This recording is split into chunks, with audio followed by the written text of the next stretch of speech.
morning. My name is Ian McDonald, and I'm the senior facilitator on the UNPOL course.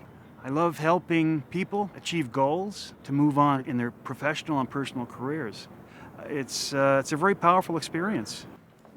Focus on the cause, not the effect.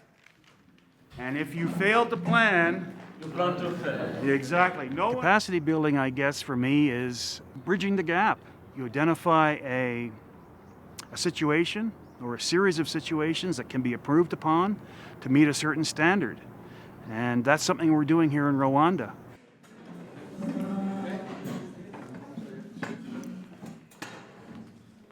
You have various groups represented.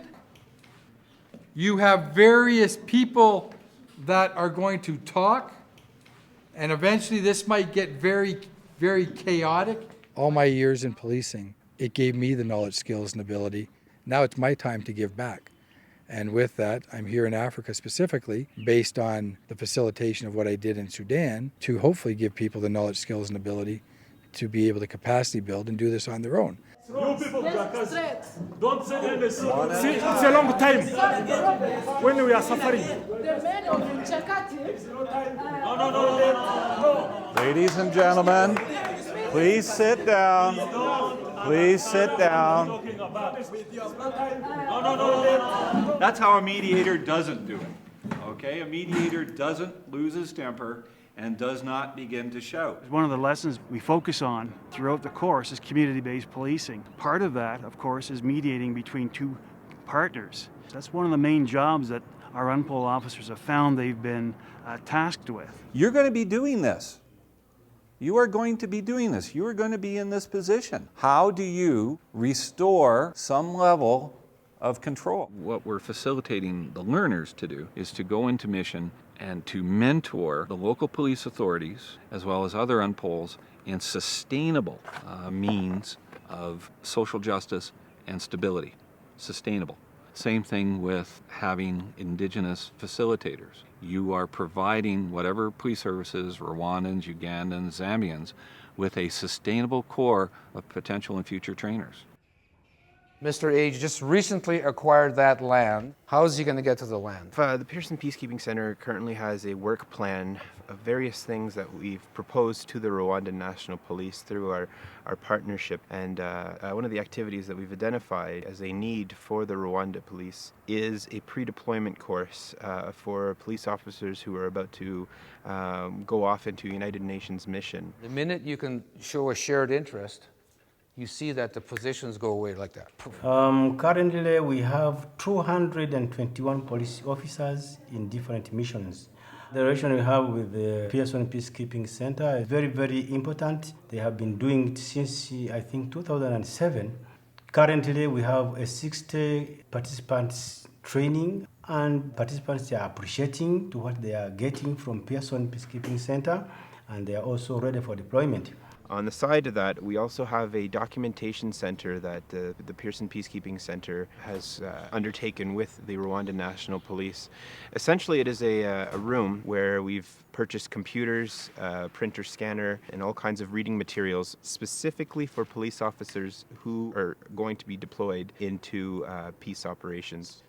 This is the second year. Within these 2 years, it has worked a lot. The police officers come here and utilize the center. They read about peacekeeping operations, about conflicts, so that they get prepared when they go to serve in the peacekeeping missions.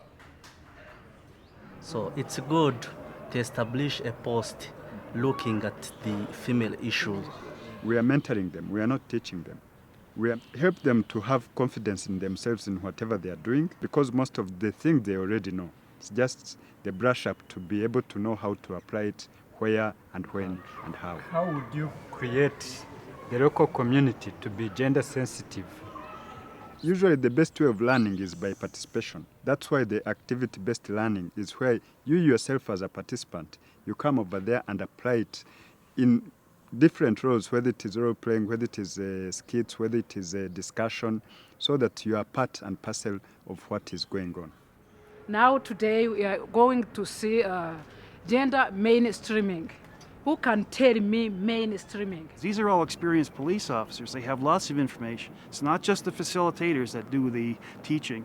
The students are working amongst themselves. Means a balance between or equality between women and the men. What we do is we give the participants information through classroom work, through extracting information from the group itself, and then we give them a practical challenge.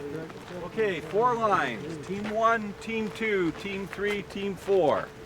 Human rights into existing policies.